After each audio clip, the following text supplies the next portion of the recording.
Welcome to Master the Move, the straight armbar, Gatame, the fastest arm lock. The intention of the Master the Move series is to take a focused look at specific moves of Jiu-Jitsu that have proven to be of high value in the sport. History shows very clearly that the most successful athletes in Jiu-Jitsu concentrate their resources on a relatively small number of favorite moves which come to define their game and which are responsible for most of their success. Jiu-Jitsu has a vast number of moves. It's impossible to learn all of them to a level high enough to use successfully against talented opponents.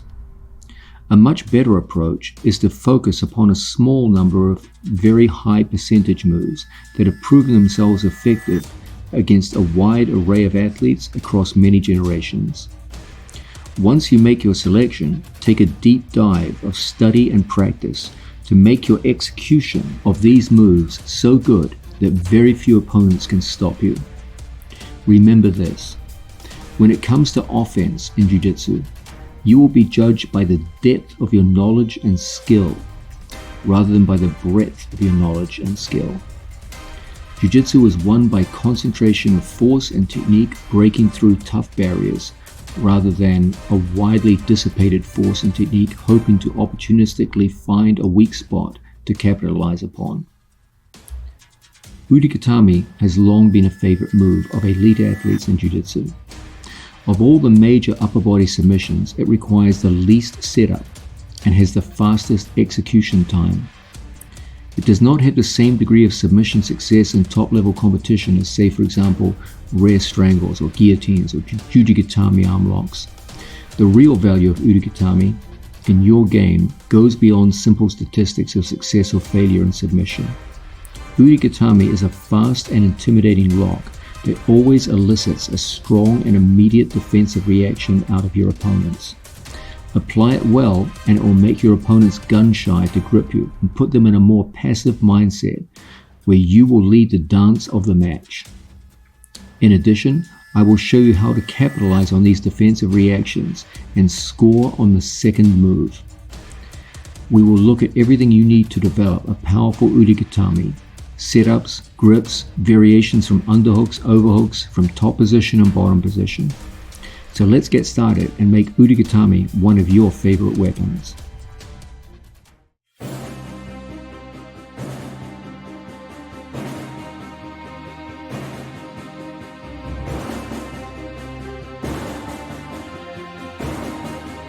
Now, we're starting our journey into Gatame, one of my favorite arm locks in all of Jiu-Jitsu. The first place we're going to start is setups. There are many setups to Gatame. In my opinion, the single most reliable and the most effective one is to get your opponent's hands down on the floor. Why? What's the big deal about this? What's so important about this? Well, Gatame is a straight arm lock. If Placido goes to put it on me, it starts with my arm in a straight position, so that the range of motion from start to finish is very, very small. In Gatame, he has to fully extend my arm out. It takes a long time. It's a big movement from here all the way out to here. But in Gatame, you're pretty much already on breaking point when you begin. Okay, so the range of motion required is very, very small. It's a very fast arm lock as a result. When you look at the setups, similar things can be said. The setups at Gatame tend to be kind of long-winded. For example, if I'm working from guard position, one of the more well-known setups is the top lock. Okay, and that requires me to work my feet all the way up Placido's back, lock over the top. This kind of conveys my intention to my opponent, and then I throw my leg over for Gatame. In addition, other forms of Gatame setups involve big movements around the corner. I have to get a big angle, like so, before I can even attempt the move. And so you see, in contrast with, say, Gatame, the most well-known armbar in Jiu-Jitsu, there the setups tend to be big, big movements. Gatame has a massive advantage over most armbars in Jiu-Jitsu. The setups require very little movement. I can attack Gatame anytime my hand is on the floor. I don't have to change my angle. I'm ready to go right from here. Okay, the second I get underneath my opponent's arm, I'm ready to go. All we need is that hand bearing weight on the mat. Why do I prefer hand on the mat above all other setups? Because when it bears weight, the arm straightens. Okay, it puts you in a position where the amount of movement required to both break the arm and enter into the lock is very, very small. You're basically just facing your opponent the whole time. You don't need to get angled. You don't need to throw your legs up over your training partner's head and shoulders. Nothing. Just one movement in, and you're ready to go. So that gives Gatame its special character. Very, very fast and easy to enter into. Let's start with the most practical ways to get our opponent's hands down on the mat. The number one method, in my opinion, is going to be double triceps elevators. We're going to start with a training partner in front of us in butterfly guard. I'm going to take my head and I'm going to start pushing into my training partner. So what do you think he's going to do? Do you think he's going to accept this? Of course not. If he does, he's an idiot because he's going to give me double underhooks. So what do they all do? They put hands on your shoulders and try to push you back. Push back. And then from here, they can flatten me out. But the second they put their hands on the shoulders, now I can grab their triceps. Even if Placido has his hands inside position, inside my biceps, I can easily take them out anytime I want, just by just pulling in like so. Now all we're going to do is just lift, and that forces his hands to the mat. At this point, Placido's arms become weight-bearing, and as a result, it's very easy for us to put our elbow around his elbow, and my second hand is going to go here in front of my training partner's bicep.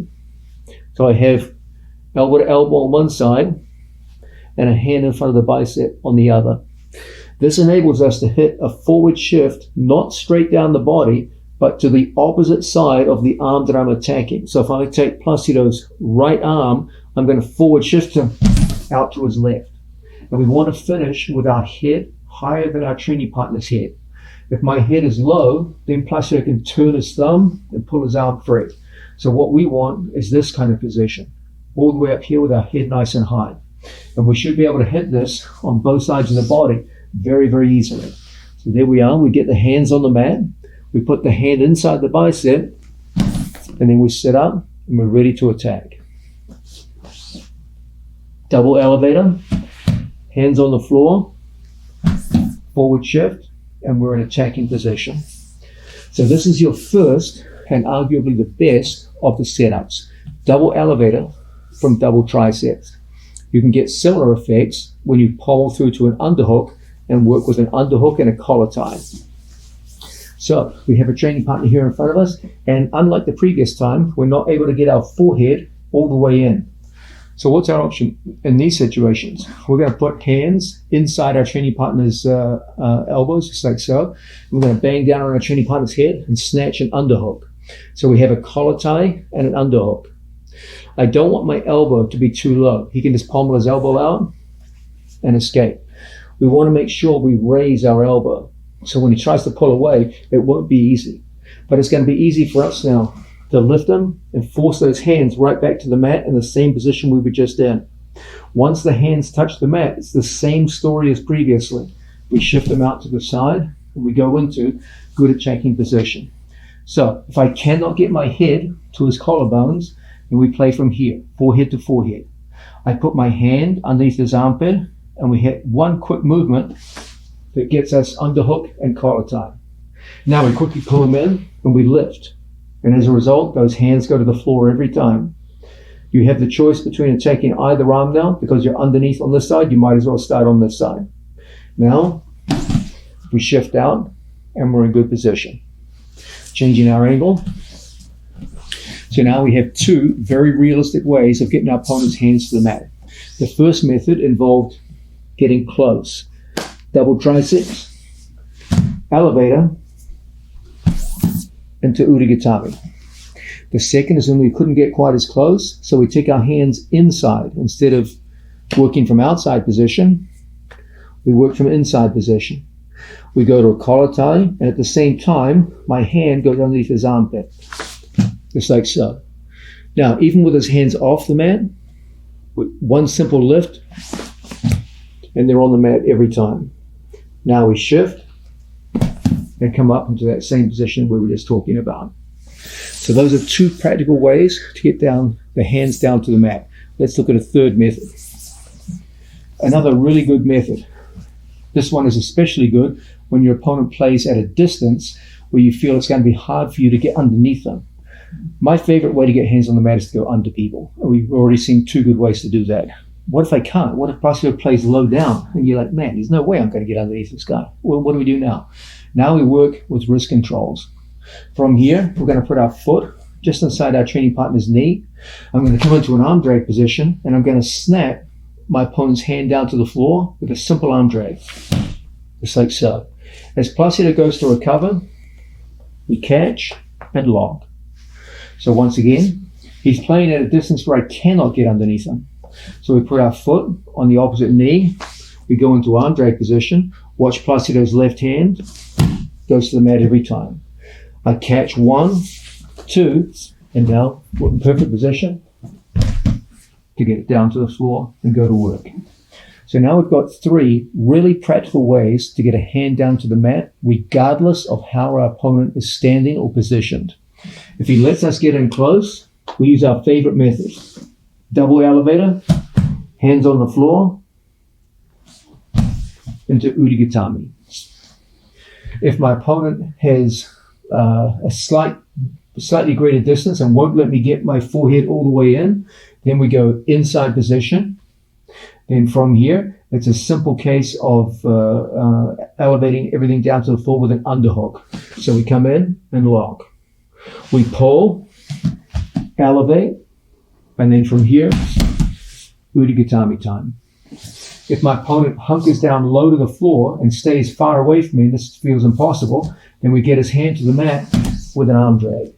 We catch, lock, and now we're in perfect position to go into our Gatame. So there's 3 very practical, very simple methods of forcing a hand to the mat. Understand always that when a hand touches the mat, that's the single best time to hit Gatame. Because when the arm bears weight, he can't just pull it away. You're going to get to the elbow every single time. And then from there, we'll soon see how we can capitalize upon it. Now, we just looked at what I believe is the single best setup to Gatame. That's to get your opponent's hand down to the mat. But guys, there's going to be times you can't get your opponent's hands down to the mat. Some of your opponents stay in relatively upright postures, and it's hard to get the hands down to the floor. In these cases, we're still going to work with an underhook, but without the benefit of first getting the hand to the mat. So let's have a look at how this works. Okay, if Placido's in a more upright stance, it might be difficult to get his hand all the way down to the floor, especially if he's got hands on you. In these cases, what we're going to do is going to work with a collar tie. Okay, we're going to take our training partner's elbow and we're just going to pull, just like so, and then from here we're going to pull on his head so that we can get our hand underneath. So at no time did my opponent's hands touch the mat. Nonetheless, we're in a position where we can start to go to work with Gatame. And then once we get out to here, then we can go from the shoulder, underhook is always at the shoulder, down to the elbow position. Make sure when you make that transition from underhook to elbow, that your elbow is high. If my elbow is below Placido's elbow, look how easily he pommels out and escapes. So when we go from here, we lift everything up, that's where we want our final control. So once again, we have a training partner here in front of us. From the situation, we come up to our training partner's collar. We're going to give a quick pull on the collar, and at the same time, we're going to bring our hand through and lock up just like this. Immediately, we get our elbow up high, and then we slide down to our training partner's elbow, and we have the perfect position now to start playing that Gatame game that we like so much. So, when we work with the training partner, look how it's always about bringing that elbow up and over, so that we can take our hand, pull on the collar, and get our hand into that good position. Start raising it up high, and then from here, elbow to elbow, and we're in good finishing position now. So the first method, collar and elbow, pull, underhook. You can grab a wrist, roll the wrist, pull on the head, underhook. Okay, and you can get reliably to these positions without necessarily putting the hand on the floor. The main thing you're going to be focusing on, his elbow, the closer it is to the body and the lower, the harder it is to get into underhooks. So your whole thing is going to be to pull that elbow away from the body. And then you pull on the head to take him out of balance momentarily. And then you've got that good grip. Once you're in here, you go from the shoulder down to the elbow itself. And now we're in a position where we can start working the Gatame attacks. So this is a practical way of getting to your Gatame grips, your elbow to elbow grip, without necessarily putting a hand on the floor. Now, we've looked at two classic setups to Urigatame. The number one setup, hands on the floor. We can't get a hand to the floor, we go into underhooks. Now, you will often hear people say that in order to go into Urigatame from bottom position, you need underhooks. I would disagree with that. I would say that underhooks are an excellent setup, the number one setup, in fact, but you can start very well with overhooks and then pommel your way into underhooks. You want to have that versatility of being able to work from both underhook and overhook situations to double the number of times you can get into Urigatame successfully. So let's have a look at how this might work. When we have the training partner in front of us and he has his arm underneath yours, you can still get into Urigatame very successfully. The way we're going to do it is by pulling our training partner down into a clamp position. Let's rotate this way, Ollie. So let me know. Right about here. So in a clamp position, I have my knee in front of one shoulder and a knee behind the other shoulder. So that when Placido goes to move his head away from me, the top head makes it difficult. When he tries to move his head towards me, the bottom knee makes it difficult. Now, once we get to this position, we're going to take our hand and we're going to roll our training partner's elbow so that it goes almost like a kimura shape. Now we're going to take our wrist underneath our training partner's wrist and we're going to come up and bring our elbow over his elbow, and we now find ourselves in the Urigatame position. So once again, from a situation where we start off neutral in front of each other and my opponent digs in his own underhook, we're going to go from here and bring our body into the familiar clamp position. Your knee in front of his shoulder, the other knee behind. So that when he tries to drive into you and say, for example, log a body loss, it's going to be very difficult with his arms trapped like this. And it's going to be easy for us to rotate his elbow and then go under the wrist. Why the wrist? That's the end of the lever. So we lift everything up, and then we go forward and into the Urigatame position. Let's have a look at this from another angle.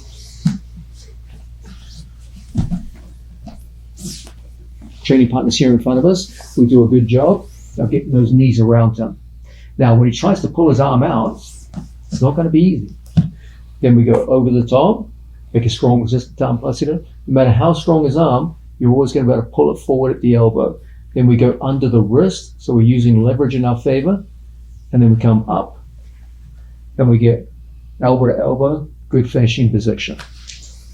This is a very, very simple and very effective way to use overhooks to get right into your Urigatame attacks.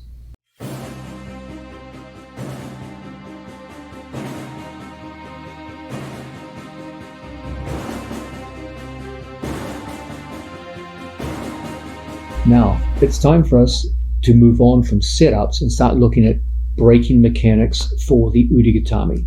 There are a bunch of important concepts. The first one you have to learn, and one of the most important, is the idea of your elbow to elbow position. What you're always looking for is to create a situation where you are elbow to elbow.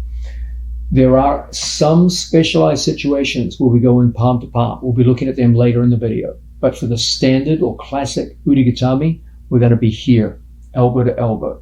The single most important thing is that your arm is going to form the shape of an arrowhead, and that arrow will point at your training partner's ear. Okay, that's so important. I'm going to say it again. You want your elbow sharply bent right over his elbow. Be precise here. Your elbow will point like the head of an arrow at your training partner's ear. The more my elbow points away from Placido's ear, the weaker my connection to his elbow and the easier for him to turn his elbow and escape. So your whole thing when you get into Urigatame, once you cover the elbow, is you want to point it towards his ear. And the more you point it to the ear, Placido will tell you, it has an immediate effect on your training partner's arm. Okay, so the big habit that you want to build if you're going to become a master of Urigatame is this idea that once we get into the lock, your first motion is this, pointing your elbow as close to the ear as possible. The more my elbow points away, the easier it is for Placido to raise his head and pull his arm free. Remember, Urigatame is ultimately a battle for head height. If Placido's head is higher than mine, I'll never hit an Urigatame. It's impossible. The whole thing is to create a situation where your head is higher than his. And the safest and most effective way to do this is to get your elbow pointing towards his ear so that when he tries to bring his head up, his own arm will be sacrificed. Okay? So that's the habit you want to get into.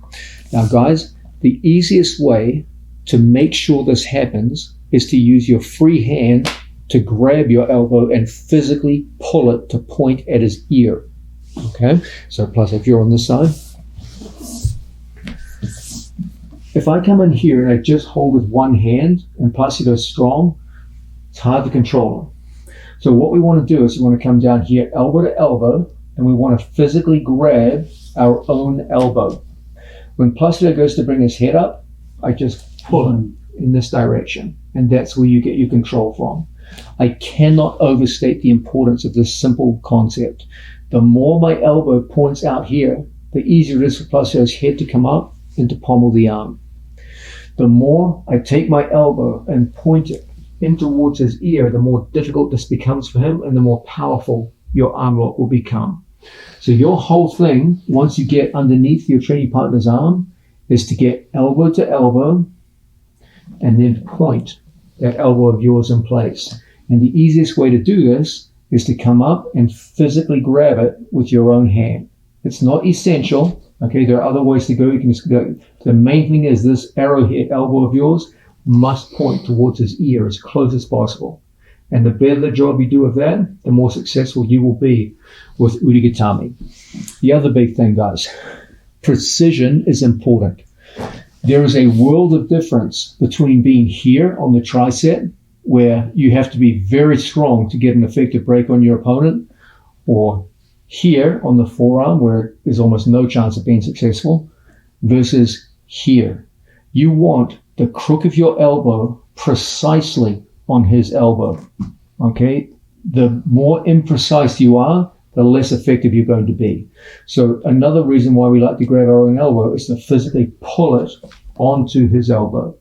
There is a world of difference between this and this. I know it doesn't look like much, guys. I know you're splitting hairs. No, I'm not splitting hairs. This has to do with your performance, how good you're going to be in competition. Grabbing here massively reduces the breaking leverage you have on the Udigatame. Udigatame does require precision, that your elbow be right on top of his elbow, and that's where you're going to be effective. Okay? So when it comes time to place that elbow of yours, first, direction. The point of your elbow, pointing like the head of an arrow, must point as close as possible to your opponent's ear as you can, and you want to be precise. Don't put your elbow anywhere. Even a distance of 2 or 3 inches could be the difference between successfully locking an arm versus your opponent simply twisting his way out. Okay, so the two main things we're going to look at here. Once we get underneath a training partner's arm, the big thing we're looking for is first, direction. We need our elbow pointing towards his ear. And the second is precision. I want to take my elbow right over his elbow. That's where we're going to be effective. Okay? If you can do those two things from the early onset of the Udigatame attack, you're going to be very successful. Now, we're looking at the mechanics of the classic Udigatame, the sort of Jiu-Jitsu 101 version of Udigatame that you'll be using most of the time. It's the most popular method of using Udigatame for a reason, because it's very, very good, very, very effective. The crucial element we're going to look at now is the ear to elbow theory. What is ear to elbow theory? Let me see a closer look. When you go to trap someone's arm, the big problem you face is that your opponent can rotate his elbow and free himself from your grip. The further my head from Placido's elbow, the easier it is for him to rotate through my grip and escape. So what we want to get into the habit of is getting our ear to our training partner's elbow, so that when he goes to pull away, it's stuck in place. Even when he goes to rotate his elbow, it's tough. And then from here, we can go right into our locks. So if we face here, you will see something happen when we start off. Right now, Placido and I are head to head, forehead to forehead. When you go into the Udigatame, the first movement of your head is here. And it has to be this way. If I just go here to the elbow with my arm, look how easily he rotates out. And I see this all the time. Guys, I want to get Udigatame. I want to get Udigatame. They do it without moving their head. And the guy just slips out. It's only when you do this that you lock it in place. Now when he goes to slip out, it's very, very tough. When he goes to rotate his elbow in the same direction, we just saw it stuck. And from here we go and we get up to our locks. So the thing you want to get into the habit of when you go into Udigatame, let's say, for example, I put my training partner's hand on the floor. The first thing we want to do is move our head down to the elbow. I never want to be here and try and control someone's arm. Look how easily Pasio just pulls through. But when the hand is on the mat and I come down here, when he goes to yank out, it's so difficult. And it's so easy for us now to come back the other way. So what you got to see in a good Udigatame, there's a big movement of the head outwards, across, outwards, across. First outwards to get to the lock, and then across to finish it. You can never have a stationary head going for Udigatame. It's just so easy for him to pull away. So your first motion, even if we just underhooked, is always like this. That's your first motion. When he goes to yank out, it's so tough. And it's so easy for us now to go into a good lock and hit that Udigatame. So you must get used to this idea of getting your ear to your training partner's elbow every single time, catching just like so. So there has to be this first movement outwards. And it's that which makes it possible for us to go into and get a good lock. This is a very, very important detail. Now, we're looking at the mechanics of a good classic Udigatame. One of the most important elements is an explosive shift of your body from side to side in order to put pressure on your opponent's arm in a way where they cannot extract their arm and escape. When you go to apply this with your friends in the gym, you have to balance the fact that Udigatame is a very fast lock, but also a less controlling lock than, say, for example, Jujigatame or most forms of Kimura. And as a result, to some degree, the time between the start of the move and the completion of the move has to be reduced as much as possible. That means realistically, the best people who specialize in Udigatame typically go for a fast entry and a fast finish. And the best way to do this, at least in the case of a classic Udigatame, is an explosive movement where I go with my head to my training partner's elbow, and then I come back in the opposite direction to get my opponent's arm rotated into the lock. This means that your torso will have to rapidly turn from right to left or left to right in a fairly short time frame and put your opponent under pressure. So let's have a look at this important ingredient in the use of Udigatame. So let's start this way. So we've seen the idea that we've gotten through to an underhook, and then we've got our ear down to our training partner's elbow, just like so. I need ultimately to face this way to lock his arm. But when I first go in to capture my opponent's elbow, I'm facing the wrong direction. So what that means is at some point, I've got to have my feet push either off my opponent or off the floor and take everything back in this direction, pointing my elbow back in towards his ear. Now, when you go to do this in both drilling and in sparring, you have to be mindful of your training partner's health, okay? Because if you go in and crush his elbow, he won't have time to tap. It's going to be a scream tap, and you'll very soon run out of training partners who want to train with you. So you'll see I can put Placido under pressure and move quickly, but I'm very mindful of how my elbow puts pressure on his arm so I don't hurt my training partner. So once again, we start off here. First, our head moves to the outside to capture, and then when it's time for us to go, look how my whole body must turn. It's currently facing out this way. It must turn back in the opposite direction, and that's where we want to finish up, ready for our Udigatame attack. So there has to be this motion of going outside, inside. Outside to capture the arm, inside to break the arm. Outside to capture, inside to break. When I do it, you'll see that I'm not cramping down on my training partner's arm. Okay? Possibly I'll just do one where you get a sense of it without actually doing it.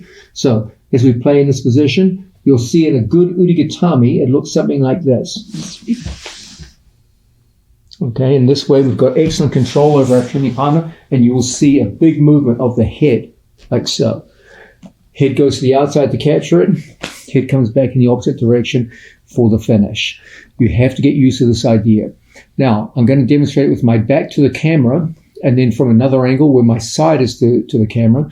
And what you'll notice is that in most cases of an Gatame against a resisting opponent, your back will come ever so slightly off the ground. Why is this significant? It's significant because it puts body weight into the move. You have to be able to get your body weight moving your opponent's head down. There's no other way.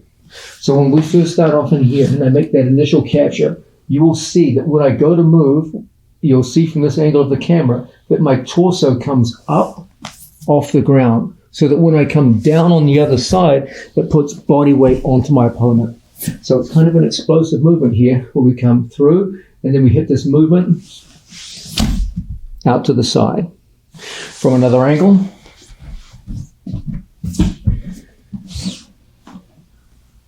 then when it's time to move, my back is currently on the ground. When it's time for us to go, my back comes temporarily off the ground. Okay? So what you'll see is that there's almost like a shoulder-to-shoulder movement. When I capture, I go onto my right shoulder. When I lock, I go onto my left shoulder. And in the transition from one shoulder to the other, my torso comes slightly off the ground. And in this way, you can get moving body weight on your training partner. And done in this way, the classic Gatame is a scary lock for your opponent. It intimidates opponents, gets them nervous to come forward into your guard. Okay, we're looking at the idea of creating maximum braking pressure out of Gatame. One of the most important rules, once you've gotten into the braking position on your side, you want your head to move towards your opponent's head, and you want your hips to move away from his hips. If you can do these two things, you're going to create a lot of pressure. Let's have a look at this. From a situation where we have managed to capture our training partner's arm, when it's time to brake, look how my head moves towards Placido's head. If my head moves away, I actually lose pressure. So we want our head moving towards him. But at the same time, I want to change the angle to get a better grip on my opponent's elbow. And the way we do that is by shifting our hips out. So it's a motion very similar to shrimping, where your head moves towards his head and your hips move away. And it's that which enables you to point your elbow at your training partner's ear, which is always the big goal behind Gatame. That's always what we're looking for. Okay? So, from another angle, we capture our training partner's arm and we come down onto a shoulder for braking position. Now, once it's time for us to start braking, look how from here my head moves towards Placido's head. And at the same time, you'll see my hips move away. So if we rotate this way, now watching my hips, we lock out and the hips move outwards. And it's that which enables us to get that crucial detail of pointing the elbow at our training partner's ear. Okay? While we're on this topic of pointing the elbow at the ear, I'm just going to throw in a second very important detail with regards to your grip. You've heard me harping on already in this video about pointing the elbow at the ear. What's the best way to ensure this? You've got two awesome choices. They both work extremely well. My favorite is to grab my own elbow and pull it to face the ear. But sometimes, especially when you're dealing with big, broad shoulders opponents or things that are just moving quickly, you can't get to the elbow every time. If that's the case, just cross your wrists. So here's my favorite option, and here's a close second. This option here, crossing wrists. So, Placido, you're here, I'm here. So, when we go in and it's time to move our head towards his head and our hips away, the whole reason we do this, the reason why it's important, is because I want my elbow to point at his ear. Remember the arrowhead theory? your elbow shaped like an arrowhead pointing at the ear. The closer you can point to the ear, the more successful you're going to be. The further your elbow points away, the less successful you're going to be. So the number one way to do it is to grab your own elbow and pull it into place. And it creates that braking pressure. But if for any reason this is impossible for you, just cross your wrists, almost like a rear naked strangle. When your opponent goes to yank out, that's difficult. And it comes on very, very quickly. So here's your best option, and here's the second option, almost as good and easier to get into for most people.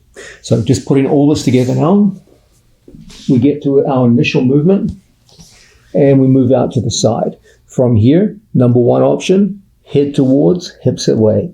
Second option, almost as good, head towards, hips away, elbow pointing down towards the ear. You're going to be very successful from that position.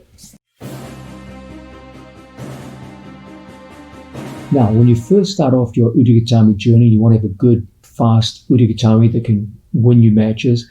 It's important to have somewhere to begin your study with. And a great way to do this is with a simple side-to-side drill, where we take all the upper body concepts we've looked at so far and start incorporating them into a simple drill that you can do before class every day. Okay, we're going to start with a kneeling opponent in front of us, and we're just going to go through and use that method of getting hands to the mat. Once a hand touches the mat, we go elbow to elbow, and we practice the skill of sitting up and pointing our elbow towards our training partner's ear. Then we go opposite side with the head and put the opposite hand on the mat. We sit up and we point our elbow over towards the head. We put our head on the opposite side, and we just practice going from one side across to the other, focusing on this key idea of getting hands to the mat and then pointing our elbow in the correct direction. And in this way, you build into habit all of those key ideas behind a good Udagatame. You do this repeatedly, and you get that key idea of getting the hand to the mat and getting weight on the hand. Then going elbow to elbow, and then pointing your elbow across. It's a very low-stress method for both you and your training partner to develop those grounding habits. Of course, in a competitive situation, then you have to add the dangerous elements of Udagatame, which is the idea that we're going to switch our head aggressively down to the floor like so. Okay, but we don't do that for high numbers of repetitions because it gets hard on your training partner's elbows. So as a basic drill, we start off, hands to floor, elbow to elbow, point the arrowhead of your elbow towards the ear. Opposite side, lift, point the arrowhead of your elbow in towards your training partner's ear, and go back from one side across to the other. And in this way, you can build those foundational habits that start your Udagatame journey.